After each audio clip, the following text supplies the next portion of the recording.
Maintenant, je reprends les postes. Je commence depuis devant. Parce que derrière, ça va pas trop mal, on n'a pas trop pris de goal ces temps. Mais devant, les gars, c'était pas suffisant. Jusqu'à présent. Yeah, à Fribourg le sport est en plein développement. Si tu veux tout savoir, va sur Cirer le banc. Va sur Cirer le banc si tu veux pas cirer le banc. C'est le meilleur podcast, y'a pas eu mieux. Si je n'avais qu'un seul message à faire passer, ce serait celui-ci. Le mental peut s'entraîner comme la technique, le physique ou la tactique. C'est comme ça que notre invité du jour s'est exprimé dans le quotidien La Liberté il y a quelques années. Détenteur d'un master en sciences cognitives, psychologue du sport, Pierre Milasson entre dans la danse et dans nos têtes de sportifs aujourd'hui, à l'occasion du 13e épisode de Cirer le banc. Bonjour à tous, c'est Romain Diguer. Salut Pierre, bienvenue à notre micro. Salut, merci. Et pour m'accompagner aujourd'hui, j'ai le plaisir de retrouver mon collègue Marius Cam. Salut Marius. Salut Romain, comment ça va ? Ça va très bien et toi ? Ça va très bien. Après 2 semaines d'armée, c'est ça ? Exactement, on retrouve le micro, c'est cool. Mais t'as des belles cernes en tout cas, on verra Merci. sur les photos. Pierre, en tant que ouais. psychologue du sport, justement, on pose toujours un petit peu cette question à nos invités un peu autour du banc. Qu'est-ce que tu dis à tes joueurs qui font beaucoup trop de minutes sur le banc de touche ? Est-ce qu'il y a un aspect positif au niveau du mental de se retrouver sur le banc ? Ouais, clairement, c'est un moment qui est super difficile, comme tu dis, un moment de vulnérabilité un peu, parce qu'on a un projet d'être sur le terrain, on va jouer au foot ou au hockey ou peu importe, pour être sur le terrain, et là on se retrouve sous le banc, un peu à attendre, et c'est chaud quoi. On est un peu dans l'ombre, mais il y a tout le monde qui nous regarde. Ah, tu joues pas ? Ah, pourquoi tu joues pas ? Et le projet positif, on va dire ce qu'on pourrait faire quand on est sur le banc, quand on cire le banc, bah, c'est essayer de développer des habiletés de maîtrise, genre comment je gère mon stress, mes émotions, analyse, prise de décision. Donc qu'on soit plus en attente, posé sur le banc, mais qu'on bouge, qu'on le cire ce banc, quoi. Donc être actif mais en étant assis, c'est ça ? Ouais, exact. Tu penses que c'est compliqué à faire ce que tu décris là ? Ouais, bien sûr. C'est compliqué. Après, on le fait tous de manière assez naturelle. Quand on est dans une zone de confort, quand on est en confiance, on va pouvoir le faire. Après, dès que ça nous touche un peu personnellement, et puis vraiment, ça va pas, on n'est pas bien, là, c'est vraiment dur parce qu'il faut bouger, il faut changer, il faut s'adapter, il faut comprendre pourquoi on se sent mal. Et ça, il faut avoir l'énergie pour, quoi. Toi, Pierre Milasson, psychologue du sport, est-ce que tu as ciré le banc dans tes plus jeunes années ? Ouais, j'ai eu de la chance de pas trop cirer le banc. J'ai toujours un peu joué, pas tout le temps titulaire. Mais ces moments-là, moi, ce qui était cool, c'est que j'ai toujours fait du sport pour le plaisir à la base. Et donc, les entraînements, ils étaient aussi importants que les matchs. Au match, c'était juste un peu fais pas d'erreur, fais pas de conneries, un peu négatif. Puis à l'entraînement, c'était pur bonheur et tout, apprendre, jouer. Et donc, si je cirais le banc, entre guillemets, peut-être que je loupais le pire moment de la semaine, quoi. Donc, ça allait. Est-ce que tu étais un joueur d'entraînement ? Des fois, on a un peu ce côté joueur d'entraînement qui n'arrive pas forcément à performer en match, mais aux entraînements, ils sont d'un autre niveau. Ouais, clairement. Au départ, vraiment, c'était ça. Et c'était un peu jusqu'à partir en Argentine. Un peu, j'ai joué longtemps, foot amateur, futsal. Et puis, ouais, en match, j'avais beaucoup de pression. Et puis, après, avec l'expérience aussi, et puis jouer différemment, comprendre le jeu, finalement, tu gères mieux. Bon, on va comprendre qui tu es dans le sport fribourgeois.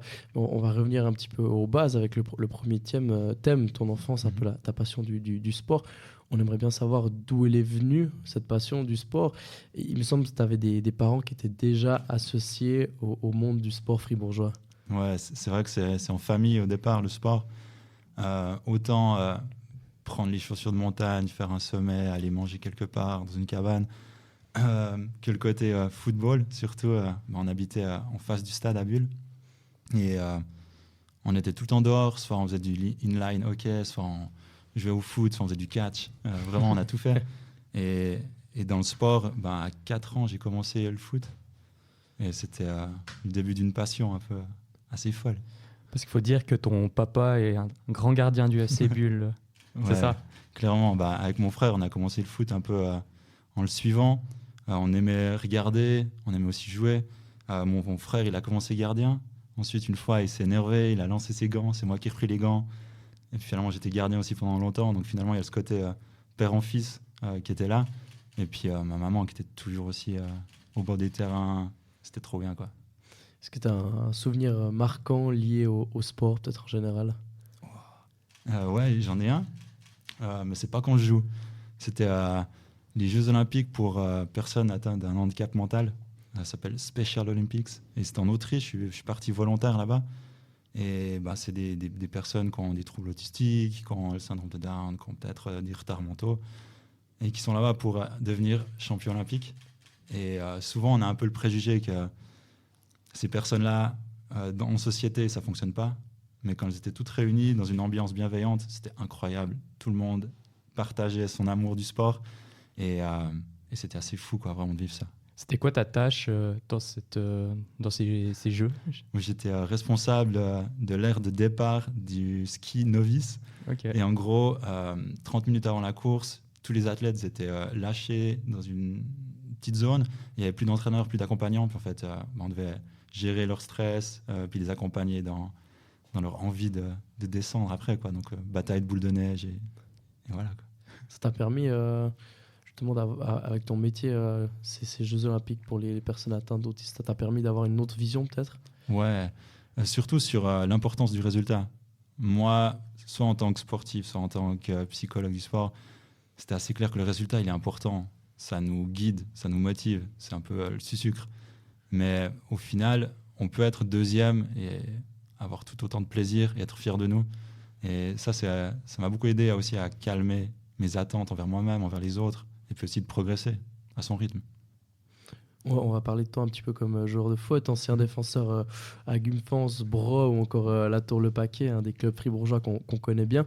Une passion du ballon rond, mais aussi quand même un bon niveau de football. Ouais, c'était vraiment cool la première partie quand j'ai commencé le foot niveau adulte avec Bro.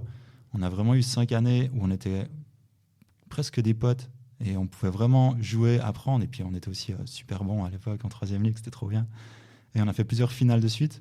Et là, c'était vraiment excellent, ce côté partage et tout. Puis ensuite, avec La Tour et Gumfans, on était plus, on va dire, dans la performance. On commence à toucher de l'argent, il y a des avantages. Et ce côté-là, moi, il m'intéressait un peu moins. J'ai eu plus de peine à m'adapter.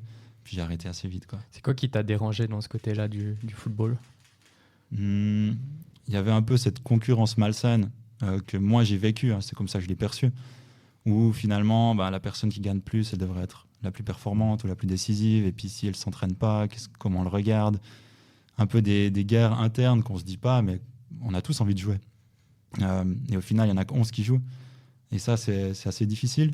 Et le côté négativité dans les commentaires, dans les retours, genre t'es pas assez fort, tu dois t'améliorer, t'es pas assez fort. Et ça, je l'avais pas à Bro, c'était plus lié un peu au plaisir et puis aux compétences. Là. C'est dur. Un autre discours plus positif qu'on pourrait avoir, ce serait quoi? Bien sûr qu'il y en a plein de positifs.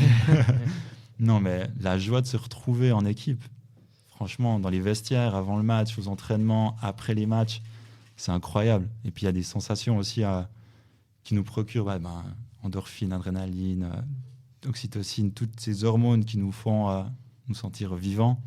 On les retrouve dans le sport. Puis pendant le match aussi, c'est fou de pouvoir s'adapter, de se parler, de communiquer, et puis d'avoir du plaisir en même temps. Franchement, le sport, c'est unique.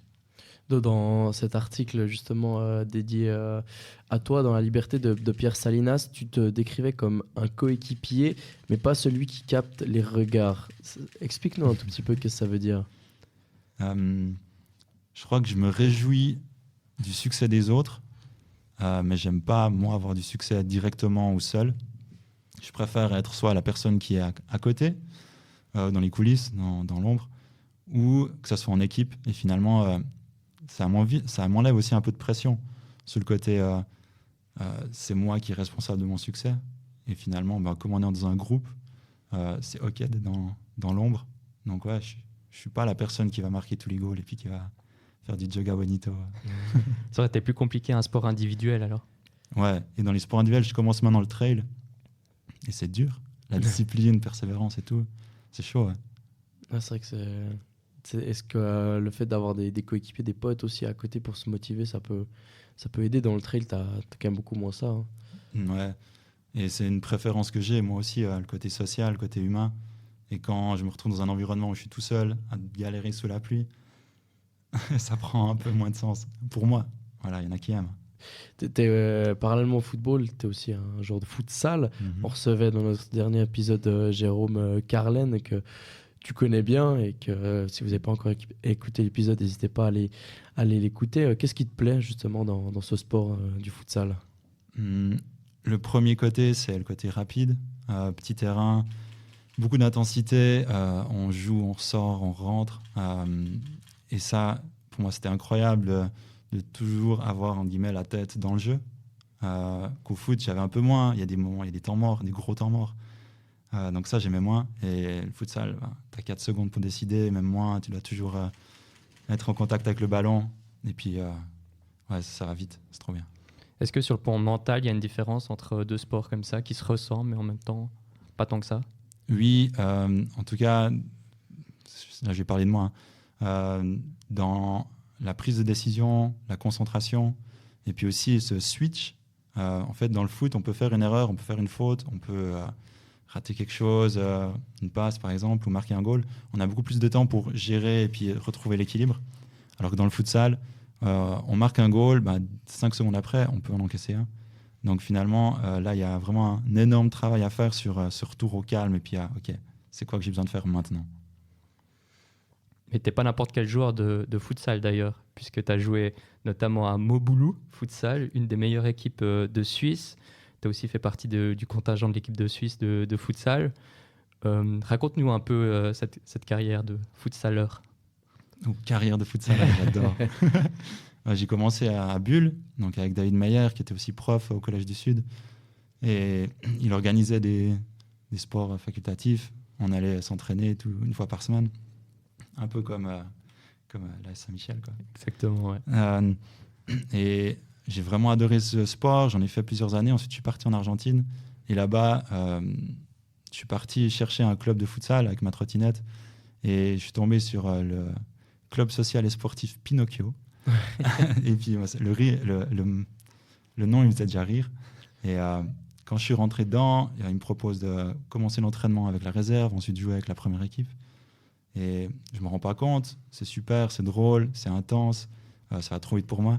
Et après l'entraînement, je demande un peu c'est qui les gens ici, et c'est possible de jouer. Et puis c'était la moitié de l'équipe d'Argentine à cette époque.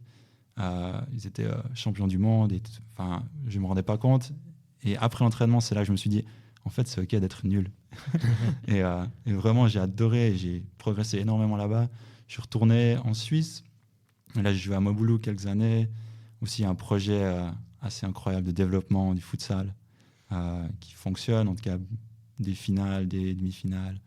Et là, j'ai un peu arrêté. J'ai fait une dernière année avec les anciens de Moboulou, justement. On est tous partis un peu à Baden. Et une dernière année un peu festive où on s'amuse. On a beaucoup parlé de ton côté sportif de ta vie. Maintenant, un côté peut-être plus professionnel aussi. C'est pour ça que tu es là aujourd'hui. Explique-nous un tout petit peu qu'est-ce que tu as fait pour arriver où tu es maintenant. Je me suis beaucoup trompé aussi. Ça, c'est le premier truc. Ce qui n'est pas une mauvaise chose, du coup. Ce qui n'est pas une mauvaise chose. J'ai commencé par étudier l'espagnol, les lettres hispaniques. Donc, pour être prof, enseigner l'espagnol. Au bout d'un moment, ça m'a ennuyé. Et je suis parti vers la psychologie, les sciences cognitives, le cerveau, comment il fonctionne. Et en fait, j'ai découvert la psychologie du sport en tant que sportif, où finalement, j'ai pu connaître des psychologues du sport. J'en ai même eu aussi une à un moment, une espagnole qui m'accompagnait. Et j'aimais vraiment cette ambiance où on pouvait parler simplement de ce qu'on vit sur le terrain et pouvoir l'analyser, le comprendre et puis ensuite s'améliorer. Et à ce moment-là, j'ai dit, c'est parti. J'ai pris un cours en Argentine de psychologie du sport. Je suis revenu en Suisse finir mes études.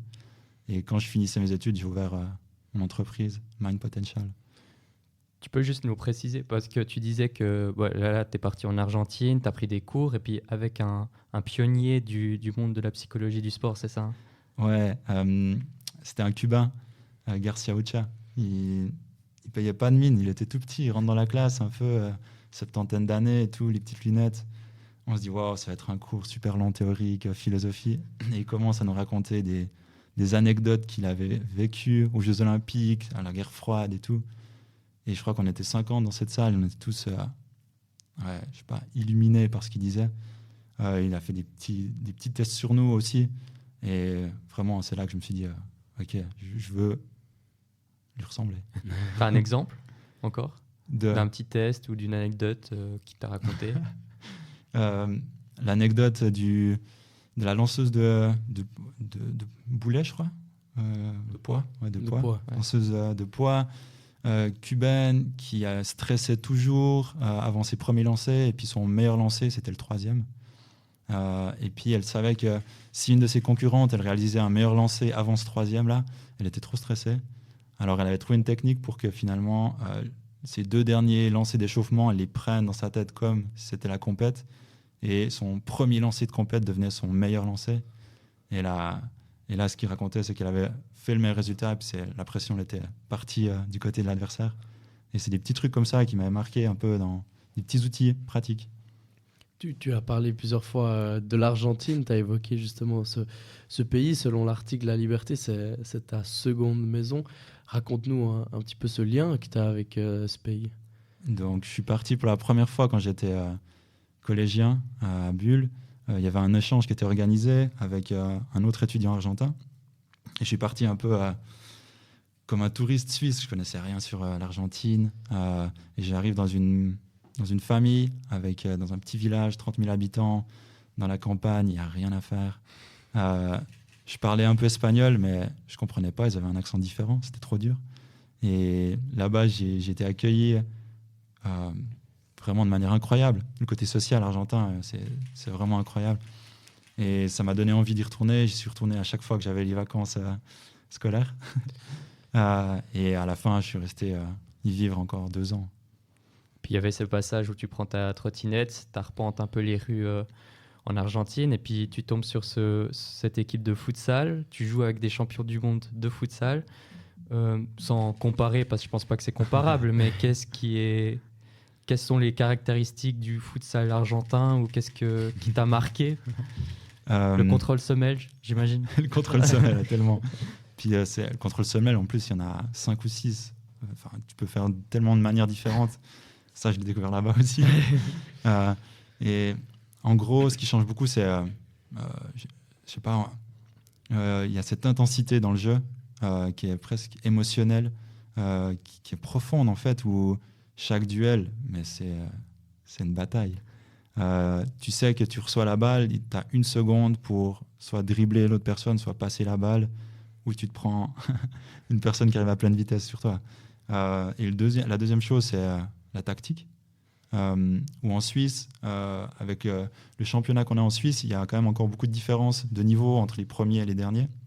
Et donc, même en jouant mal ou en ayant des oublis, on arrive à gagner.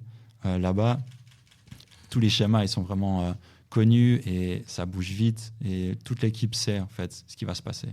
Et ça, en Suisse, il n'y a pas encore cette cohésion. Tu suis des cours aussi à l'université justement pour la psychologie du sport. Pourquoi en Argentine et pas forcément tout faire en Suisse? En Suisse, au départ, il n'y avait pas en français. Donc il y avait seulement en allemand, soit à Macolin, soit à Berne. Et j'étais en Argentine, donc j'ai eu la chance de pouvoir m'y inscrire. Après, en Argentine, ce que j'ai appris, c'était beaucoup lié aux émotions, au stress.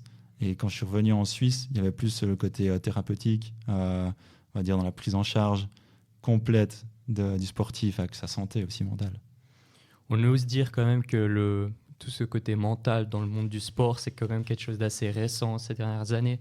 Tu es peut-être un des premiers quand même ici à Fribourg, je sais pas, hein, mais peut-être tu me contrediras, mais ouais, tout cet aspect du sport mental, c'est assez nouveau.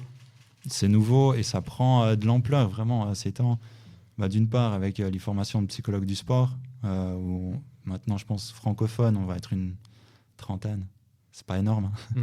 Et se rajoute à ça tous les coachs mentaux, préparateurs mentaux avec et sans formation qui accompagnent des athlètes. Et ça fait que ça devient moins tabou. C'est trop bien. On peut s'entraîner mentalement et c'est pas qu'on a un problème. Est-ce que tu penses que la parole se libère justement autour déjà de la santé mentale, mais peut-être aussi des problèmes de santé mentale dans le sport d'élite, comme l'addiction, l'anxiété, la dépression? Ouais, clairement, les athlètes, ils parlent entre eux, que ce soit dans le même club ou dans la même fédération ou dans différents sports. On sent que tu fais quelque chose pour ton mental, là, je stresse, et puis on commence à se raconter des histoires et à trouver des personnes qui peuvent nous accompagner. C'est important, et pour un athlète élite, un professionnel, c'est presque obligatoire avec toute la pression qu'on a sur plusieurs années. Pour les amateurs ou les semi-pros, en général, on oublie ce côté mental parce que soit on n'a pas le temps, soit on n'a pas l'argent, soit c'est pas le plus important, le facteur le plus important. Et c'est souvent dans ces populations, on va dire, dans ces athlètes amateurs qu'on retrouve plus de problèmes. Parce que finalement, on n'a pas les outils et on n'est peut-être pas assez fort mentalement pour vivre ces choses-là. On a encore le travail à côté. On a peut-être encore d'autres problèmes qui s'ajoutent. Donc c'est dommage un peu. Je trouve que dans l'élite, il y a un boom. Tout le monde va travailler le mental. Et dans les côtés amateurs, c'est encore plus tabou. Tu as participé récemment à une conférence autour justement du sport mental, du mental dans le sport. Il y avait Julien Sprunger et Christophe Bertschy qui étaient invités à cette conférence et ils ont parlé justement de ce côté mental. Ils disaient qu'il n'y avait pas de psychologue du sport intégré directement au club. Est-ce que toi tu penses que c'est important de nos jours que ces clubs aient directement un psychologue ou c'est pas un besoin vital? Vital, non. Ouais. Ça dépend de l'objectif du club, je dirais. D'un côté, si on veut améliorer les performances sur le long terme et puis éventuellement gagner un championnat, clairement, ça peut être utile. Si l'objectif il est autre et puis c'est dans la formation, peut-être on va essayer de former des joueurs techniques qui vont peut-être ensuite grandir et puis jouer avec la première équipe. Et puis le mental, il est aussi important, mais on peut le laisser de côté, c'est des jeunes. Ok. Mais pour finir, oui, je finis par oui. Ce serait très important. Ouais. Le mental, justement, les élites en parlent de plus en plus. Mais est-ce que, par exemple, dans la formation des jeunes, notamment quand on est, imaginons, un ado entre 15 et 18 ans et qu'on est en centre de formation, est-ce que là aussi, ce serait peut-être pas important d'avoir justement des psychologues du sport? Parce qu'à ce moment-là, on n'est peut-être pas assez mature pour gérer les situations et peut-être nos émotions et peut-être pas forcément comprendre ce qui nous arrive. Oui, pour deux raisons. La première, c'est que le cerveau, il va se développer jusqu'à environ 25 ans. Donc, on va toujours créer de nouvelles connexions qui nous permettent d'avoir plus de contrôle sur notre vie et plus de compétences. Et dans la dernière qui se développe, c'est vraiment cette maturité émotionnelle. Donc, dans la gestion des émotions, la frustration, des erreurs, c'est clair qu'un jeune de 15-18 ans, il n'aura pas les compétences, en tout cas pas toutes les compétences pour gérer ça. Donc, c'est bien qu'il soit accompagné. Et la deuxième chose, c'est que le cerveau, il adore anticiper. Donc, il veut toujours sauver de l'énergie. Parce qu'au moment où il y a un danger, il va avoir toute l'énergie disponible. Donc, s'il peut anticiper déjà les dangers en apprenant des habiletés mentales, en ayant la préparation mentale quand on est jeune, au moment où on arrive élite et puis qu'on a des matchs qui comptent, peut-être décisifs, on l'a déjà vécu avant, le cerveau, il a toute son énergie pour jouer ce match. Le sport est en plein développement. Si tu veux tout savoir, va sur cirer le banc. Va sur cirer le banc si tu veux pas cirer le banc. Ça nous fait un super point pour passer à la deuxième thématique. On va parler de ton année au centre de formation de Grasshopper, donc un club de football. Tu peux nous expliquer un peu comment tu t'es retrouvé dans ce club-là, chez les Sauterelles? Chez les Sauterelles. Un peu, pas par hasard, mais plus, je me suis formé en France et j'ai une mentor, Émilie Thienot, qui est psychologue du sport et qui est ex-athlète olympique aussi. Elle m'a formé et puis ensuite elle m'a recommandé dans un club en Angleterre, Wolverhampton. Et en fait, il y avait un partenariat entre Wolverhampton et Grasshopper. Et c'est la psychologue du sport de Wolverhampton qui m'a contacté pour que je développe le concept mental chez les Sauterelles. Chez les petites Sauterelles. Chez les petites Sauterelles. Dans l'académie, donc. Ouais. Comment ça s'est passé?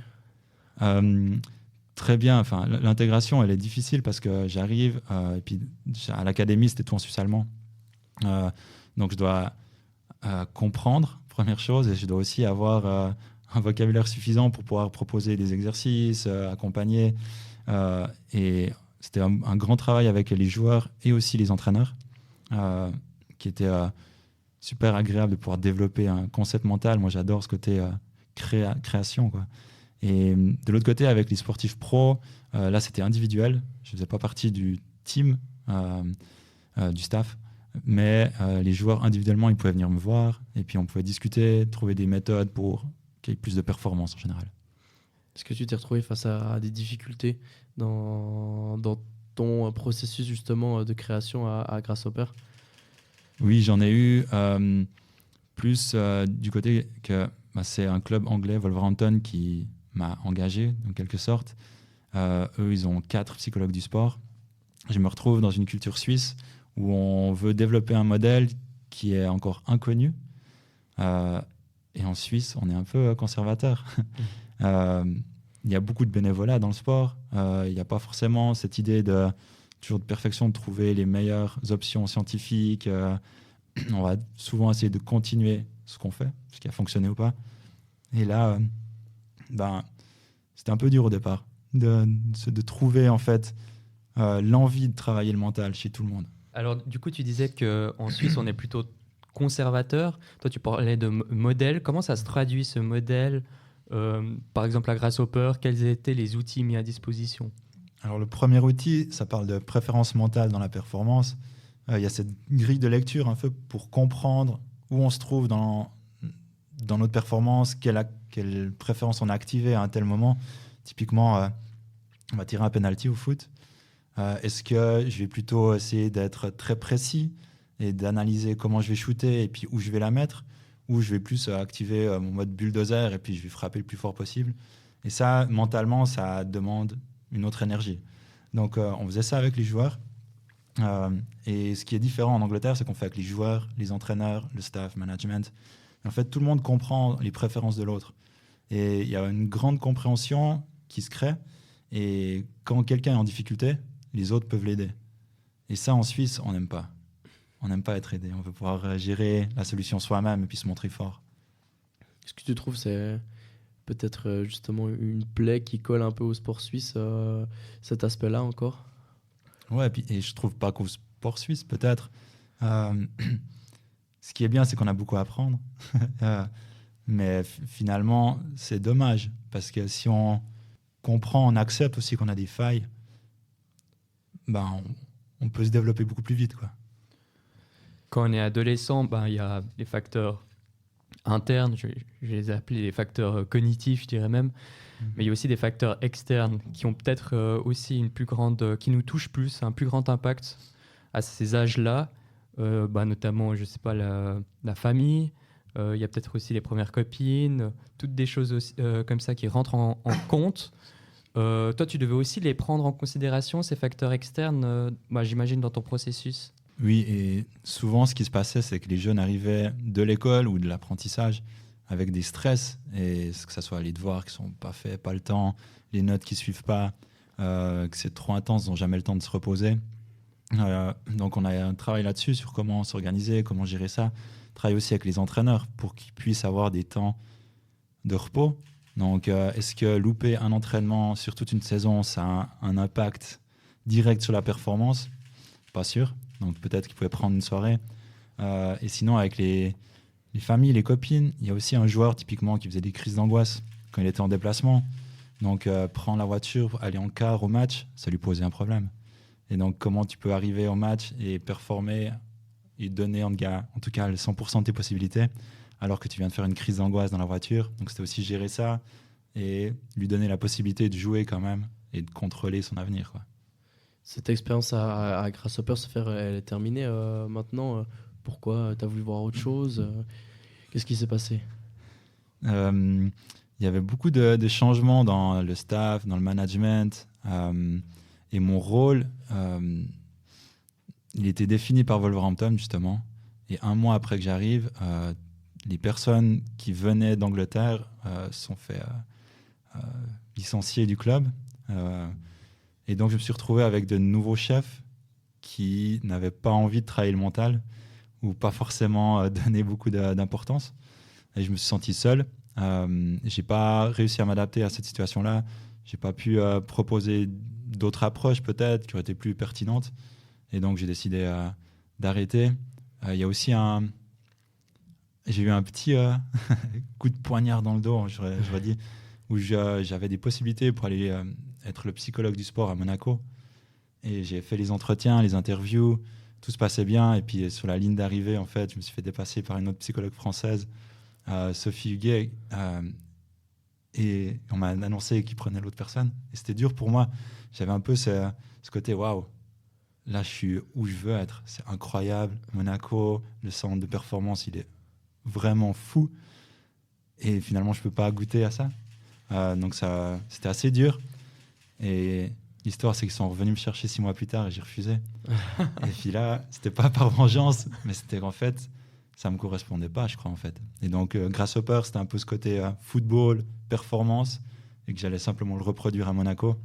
Donc, j'ai arrêté et je travaille plus dans le foot maintenant. Ça te motiverait plus justement de retenter une expérience en tant que psychologue du sport dans un club de football? Pas tout de suite. Je crois que j'ai besoin de découvrir d'autres sports aussi. Et finalement, j'ai beaucoup plus de plaisir maintenant avec les mandats que j'ai, avec les athlètes que je côtoie. Est-ce que c'est le foot? Est-ce que c'était un moment aussi par rapport à moi? Je sais pas, mais pas tout de suite. Et du coup, maintenant, qu'est-ce que tu fais? Tu parlais de mandat, ça consiste à quoi? C'est plus individuel qu'avant? Ouais, alors j'ai encore un mandat d'un club, c'est Elfic, au basket à Fribourg. Et sinon, je travaille individuellement avec différents athlètes. En général, c'est entre 18 et 25 ans. On va dire c'est des athlètes soit qui sont en transition vers le monde professionnel élite, soit qui commencent. Et on travaille un peu de tout dans tous les sports, collectifs, individuels. Il y a des entraîneurs aussi. Donc, j'ai plus la vision d'un club où on me demande quelque chose, mais c'est plus apporter directement à la personne.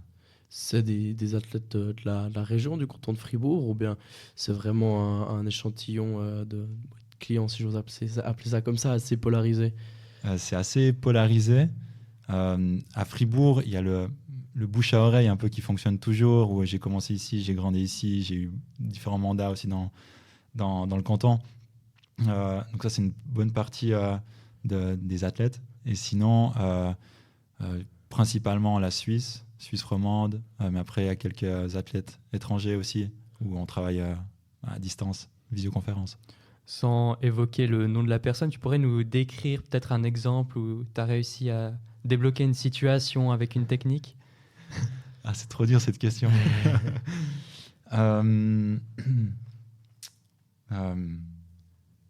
Oui, je peux. Typiquement, il y a un athlète qui avait beaucoup de pression au moment d'être décisif. Donc, c'était le moment où il devait soit dribbler, shooter, ou soit faire la passe décisive. Et à ce moment-là, il avait toujours des doutes qui arrivaient. Et on a réussi à trouver une technique pour lui qui lui permettait de passer outre ses doutes et d'aller vers la performance. Et tout simplement, c'était avec une petite musique qu'il avait dans la tête à ce moment-là et qui lui donnait le rythme du mouvement à faire pour shooter. Donc ça le mettait un peu dans un état spécial, mental, et il pouvait en fait performer sans se rendre compte de ce qui se passait, quoi. C'était vraiment naturel, automatique. Donc c'est des petites techniques comme ça. Ouais, je vais pas raconter plus. Elle est déjà pas mal. Justement, la prise en charge de tes athlètes, ça se passe un peu comment? Une fois que tu as trouvé la solution, tu arrêtes de travailler avec eux, tu les suis encore après pendant un moment. Comment ça se passe? Est-ce qu'un athlète, tu consacres un jour à lui, une demi-journée? Comment ça se passe un tout petit peu? Il y a différents projets avec les athlètes. Si je prends professionnel, souvent il y a un objectif. Les Jeux Olympiques de Paris, la Coupe du Monde. Et là, on va travailler sur cette période, le temps qui nous reste, définir un peu qu'est-ce qu'on veut avoir atteint au moment de la compétition, de l'objectif qui arrive mentalement. Est-ce que c'est mieux gérer le stress? Est-ce que c'est dans la communication? Peut-être c'est aussi la pression externe. Et donc, on va travailler là-dessus. On va faire des auto-évaluations, l'observation. Moi, je vais aller voir des matchs, des entraînements. Et comme ça, après, je connais l'athlète et on peut jouer, on va dire, sur 1 an, 2 ans pour améliorer son mental. Et le deuxième type de personnes qui vient vers moi, c'est les athlètes qui ont un problème, qui savent, en fait, c'est pas un objectif, c'est un problème. J'ai pas de confiance en moi. je suis blessé. Et là, on va plutôt réagir. Et donc, on va directement installer des techniques qui lui permettront de gérer son stress, d'avoir plus confiance en elle. Et ensuite, on va pouvoir revenir sur des bases et construire. Donc, il y a un peu l'opposé qui se passe. Donc il y a le côté un peu réaction, mais il y a aussi le côté un peu prévention. C'est-à-dire qu'il n'y a pas de problème, mais on va accompagner l'athlète pour qu'il n'y ait pas de problème. Exactement. Comme je disais avant, le cerveau, il adore anticiper. Donc finalement, si on peut entraîner le cerveau à gérer des situations, c'est la prévention, c'est la promotion de la santé, la performance. Et ça, on fait beaucoup avec les jeunes athlètes. Est-ce qu'on arrive un peu à quantifier la place que le mental prend dans une performance sportive? Ça, ah là là, c'est trop dur à répondre. 80%, on dit. Non. Dans les médias, on dit 80%. Bah, alors, dans les médias, on dit 80%. Merci. Les entraîneurs aussi. Dans le monde de la psychologie du sport, nous, on est plutôt à dire 10-20%. Parce que finalement, il n'y a aucun, ou presque aucun impact direct sur la performance. Si j'ai confiance en moi, est-ce que je suis bon au basket? Non. Enfin, il y a d'autres choses pour être bon au basket. Ça va soutenir la performance, ça va être un appui. Mais c'est plutôt 10-20%. Donc c'est léger. Mais ensuite, quand on arrive au haut niveau, où tous les athlètes sont si forts dans tous les autres domaines, ces 10-20%, c'est là que peut-être c'est pas encore entraîné chez tout le monde.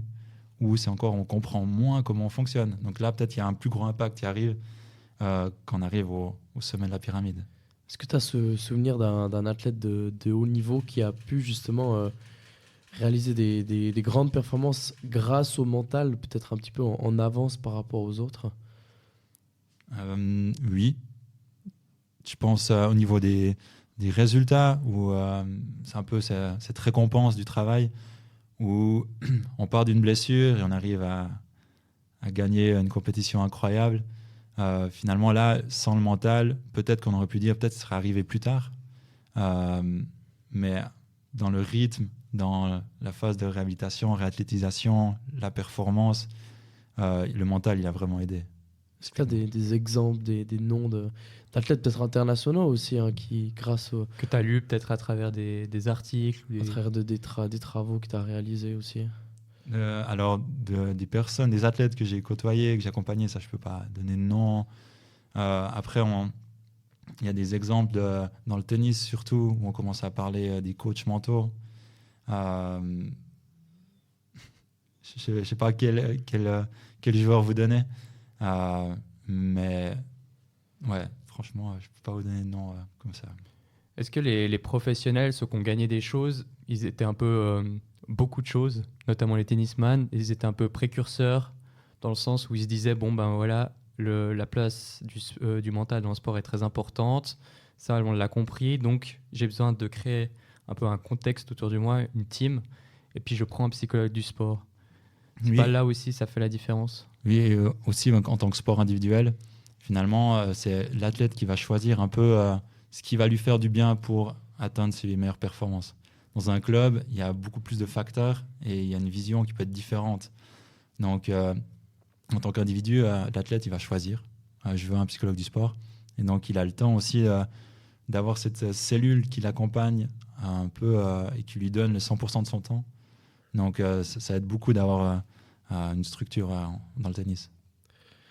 À travers ton expérience de psychologue de sport, qui est jeune quand même, on va dire, tu n'as pas non plus des 1000 années d'expérience, est-ce qu'il y a quand même des problèmes récurrents qui reviennent assez souvent chez les athlètes? Oui, gestion des blessures, dans le sens où on n'est jamais préparé à se blesser. Souvent, on ne peut pas le savoir, ou peut-être qu'on sent un peu que ça arrive, une rupture de fatigue, ou je ne sais pas. Mais en gros, on n'est jamais préparé pour ce qu'on va vivre les jours, semaines, mois suivants. Et ça met le cafard, ça fout le cafard. Et les athlètes, les parents, ils viennent souvent me voir quand il y a une blessure.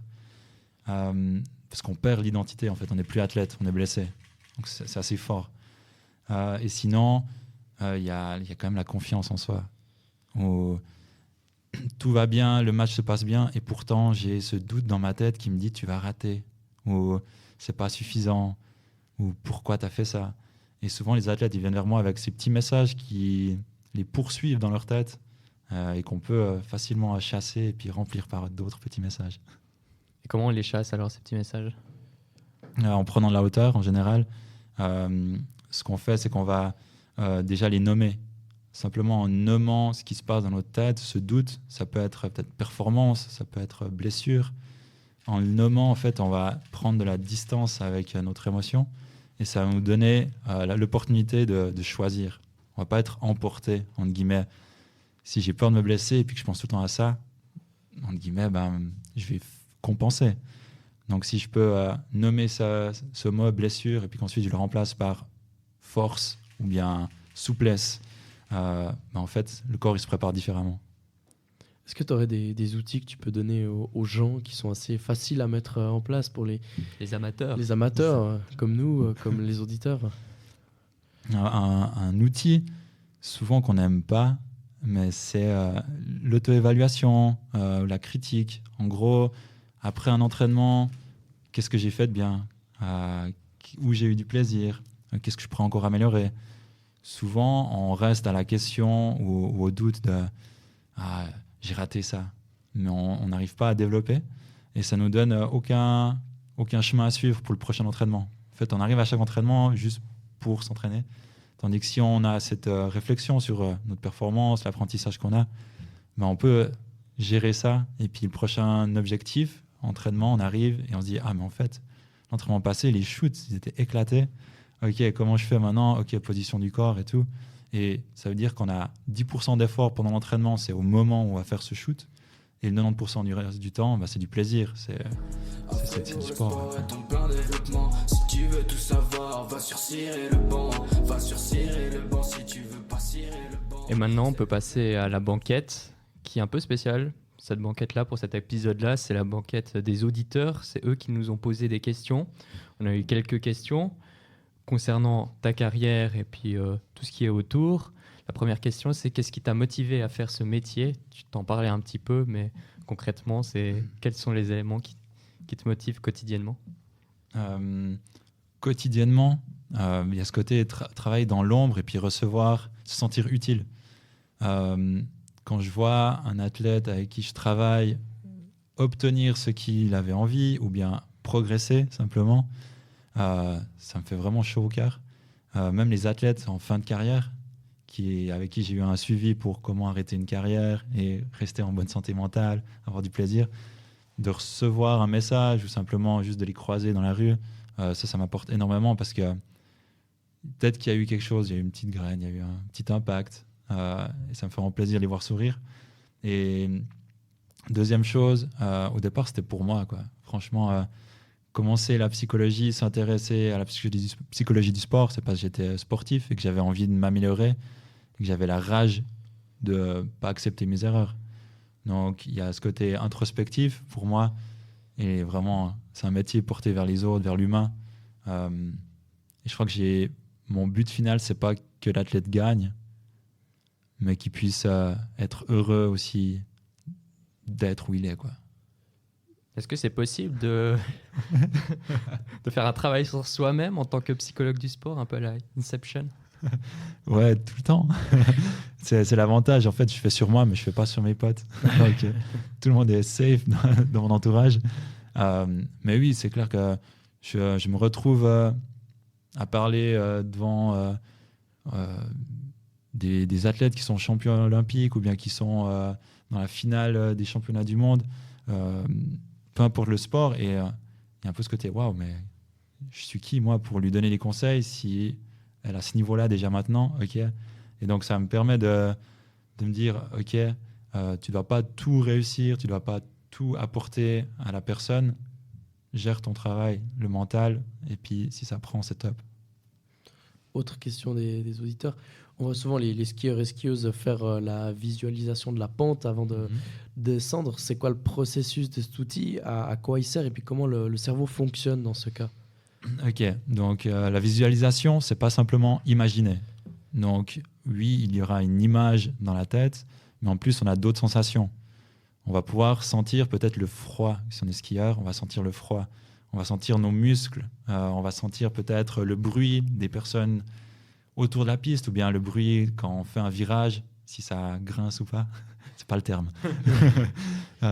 Et donc, on va essayer d'assembler toutes ces informations et les mettre dans une mini vidéo, en fait. C'est pas une photo, la visualisation. Et au départ, pour s'entraîner, on va prendre des objets qu'on a sur la table et on va simplement, il y a une capsule de café, on va fermer les yeux, puis on va voir la forme, voir un petit peu la texture, on pourrait sentir le goût du café, on pourrait s'imaginer une situation où on boit du café qui nous fait du bien. Et quand on rajoute tout ça, en fait, le corps, il va s'activer comme s'il était en train de faire la compétition. Donc, il y aura un peu une mémoire qui sera dans le corps de qu'est-ce que je dois faire, puis aussi une mémoire mentale de je l'ai déjà fait, je sais que je vais tourner à gauche, à droite, ensuite une double, une porte triple. Et quand ils font ça, en fait, leur cœur, il bat au même rythme qu'il va battre dans la course. Donc, c'est comme s'ils s'entraînaient vraiment, sauf sans charge physique. Mais du coup, le cerveau ne distingue pas la réalité du corps, entre guillemets. C'est-à-dire que le cerveau ne sait pas que le corps est en train de descendre. Le cerveau peut provoquer la réalité du corps, ouais. Donc, en faisant ça, c'est clair que tu peux imaginer être Michael Jordan, ça va pas suffire parce que mon corps, il connaît pas comment faire pour jouer comme lui. Par contre, à mon niveau, avec mes compétences, je peux imaginer, ok, si je prends l'haltérophilie, quelqu'un, il va porter 110 kilos, il peut voir le mouvement dans sa tête et imaginer qu'il a 115 peut-être. Peut-être ces 5 kilos, il peut imaginer que en fait, c'est quelqu'un qui le presse, peut-être un petit singe qui lui donne du poids, ça le fait sourire, ça va l'aider à donner un peu plus de force dans ses muscles. Donc il y a plein de manières différentes de créer cette réalité. Et ça, c'est le pouvoir de l'esprit humain, quoi. On parle souvent de dépression post-olympique chez les athlètes d'élite notamment. Tu nous expliques ce phénomène ? Donc le principe est simple, on arrive à notre objectif final, la montagne, le sommet, on est en haut, on profite de la vue. Et puis là, on se rend compte qu'il faut descendre et puis qu'il n'y a plus rien après. Donc, souvent, ces athlètes, avec le sport, tout l'entraînement qu'ils font, il y a cette recherche d'adrénaline qui est constante. On veut toujours être un petit peu meilleur, toujours plus profiter, avoir plus d'expérience. Et quand on arrive après une telle compétition, il n'y a plus rien pendant 4 ans. Donc, si on n'a pas de petites montagnes, d'aller dans les préalpes fribourgeoises pour commencer... en fait, on va entrer en dépression parce qu'on va simplement descendre et on va s'éteindre petit à petit. Et si on n'a pas les ressources, que ce soit sociales, être bien entouré ou bien mental, on va pouvoir descendre encore un moment. Donc, fixez-vous des objectifs, en fait. En général, les athlètes, ils ont l'objectif les Jeux Olympiques, parfait, mais l'année suivante, ils ont déjà un petit objectif. On a une question un peu sur ta formation. Quel parcours tu as fait ? Est-ce que c'était déjà quelque chose d'inné chez toi ? Est-ce qu'il y a une formation à suivre si quelqu'un aimerait plutôt s'orienter vers ça aussi ? Alors, qu'est-ce que tu peux dire là-dessus ? Inné, je dirais que j'ai toujours été bienveillant, posé. Les gens ont tendance à me dire qu'ils ont confiance en moi. Ils se sentent à l'aise, apaisés. Donc ça aide vraiment dans un monde où finalement le sport c'est rapide, ça va dans tous les sens, puis ça a fait comme une petite bulle, un petit spa, quoi. Ouais.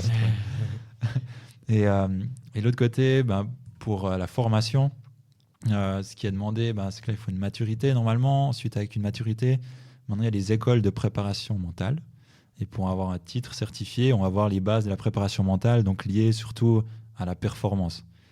Et si on veut devenir psychologue du sport, il faut avoir la matu, l'université, un master dans le domaine, et ensuite encore une formation de 3 ans de psychologie du sport. Et à ce moment-là, on peut traiter à la fois la performance et la santé mentale.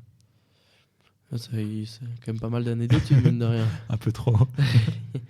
Comment est-ce que tu distingues ton travail dans les sports collectifs et les sports individuels ? Est-ce qu'il y a une façon d'aborder la personne différemment ?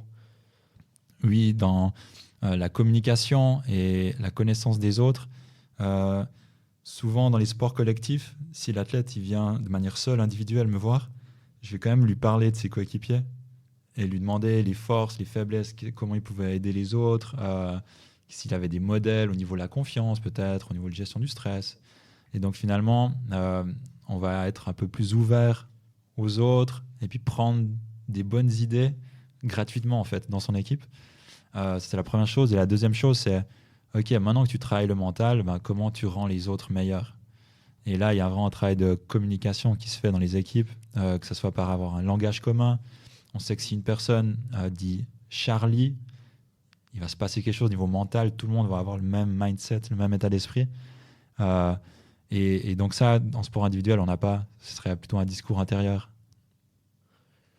Est-ce que tu as un souvenir qui t'a marqué grâce à ton job de psychologue sportif? Quelque chose que tu retiens encore maintenant? Oui, il y a beaucoup de choses. Franchement, un des plus beaux, on va dire, une plus belle réussite, c'était d'accompagner un jeune de 16 ans, il avait, qui était déjà au niveau national, voire international, et qui dit « je vais arrêter, je vais faire du théâtre ». Et de travailler ce changement de sport à théâtre, qui reste une performance en soi, on a pu travailler en fait des habiletés mentales qui allaient lui servir par après, tout en gérant l'après-carrière. Et ça, il avait 16 ans et il savait ce qu'il voulait faire. Et je pense qu'autant du côté humain, il m'a touché. Et finalement, il a pu réussir à atteindre ses rêves, acteur et tout. Franchement, c'est des petits trucs comme ça, pas forcément liés à la performance, au résultat, mais dans ces transitions, quoi. Tu as déjà un petit peu répondu à cette question avant, mais quel conseil tu donnerais à n'importe quel sportif amateur pour qui le sport n'est pas une profession, mais c'est quand même une place importante dans la vie? Donc, ouais, les objectifs, ça c'est un truc important, qui prennent pas beaucoup de temps, puis qui nous font du bien. Et sinon, il y a, dans le moment présent, pouvoir jouer avec son corps et puis s'écouter. Il y a toujours dans le sport des moments où on va se sentir plus fragile, soit par la confiance, soit par un détail physique, manque de force. Et c'est ces moments-là où on peut trouver du plaisir et puis pas rester dessus, ruminer ou chercher à éviter le problème, mais plus de le traverser, de l'accepter et puis de jouer avec ça. Je sais pas si j'ai un exemple, je suis en train de chercher. Mais... Moi, j'ai encore une petite question pour toi. Elle n'est pas des auditeurs, elle vient de moi, celle-là. Si demain, on te propose job de psychologue sportif pour Fribourg-Gotteron, t'acceptes ou pas? La sous-question, c'est est-ce que tu arrives à faire gagner un titre à Fribourg-Gotteron? C'est l'année des dragons. Tout le monde le dit. Ce serait à discuter, clairement. C'est un projet qui m'intéresse. C'est un club aussi que je porte dans le cœur, que ça fait depuis tout petit que je le suis. Donc il y a aussi ce côté, ok, qu'est-ce que je pourrais apporter, qu'est-ce qu'ils ont envie, c'est quoi les besoins, les attentes. Et une fois qu'il y a cette discussion, en fait, on peut trouver plein de petits outils. Donc ouais, ce serait intéressant. Est-ce que tu penses que c'est un job plus compliqué à Fribourg-Gotteron, sachant qu'on a un peu le sorte de syndrome qu'on va jamais gagner de titre et tout ça, que dans un autre club en Suisse? Non, parce que les problèmes, ils apparaissent tout le temps, chaque saison. Et ok, pour Fribourg-Gotteron, ce sera peut-être le titre. Mais si on prend un autre club, il y aura peut-être des renforts étrangers, il y aura peut-être des blessures, il y aura peut-être un souci d'argent. Donc finalement, on peut trouver le problème dans chaque club. Et finalement, c'est peut-être pas là qu'il y a la solution. Peut-être c'est simplement d'apprendre puis de développer ses compétences. Je crois qu'on arrive gentiment à la fin de ce 13e podcast. Romain, en tout cas, on a beaucoup appris sur la psychologie du sport. Si d'un coup un sportif nous écoute, on peut te retrouver où? À Fribourg. J'ai plus rien. J'ai plus de réseau social, j'ai plus de site internet. J'ai un numéro de téléphone, mais il faudra le chercher. C'est le bouche à oreille qui marche, quoi. Pour le moment, c'est le bouche à oreille. Et puis sinon, c'est des personnes qui me connaissent déjà dans le monde du sport qui me contactent. Ouais. Mais ouais, t'as trop de travail, c'est ça? J'ai assez de travail. Ouais. Bon, alors voilà. Merci. Débrouillez-vous, quoi. Débrouillez. Bonne chance. Merci beaucoup, Pierre. Merci Pierre, en tout cas. Merci à vous, c'était cool. Et puis Romain, nous on se retrouve, on espère prochainement pour. Avec quelques heures de sommeil en plus pour J'espère que ça va se calmer. Alors merci tout le monde, à la prochaine. Allez, ciao. Va sur cirer le banc si tu veux pas cirer le banc. C'est le meilleur podcast, y'a pas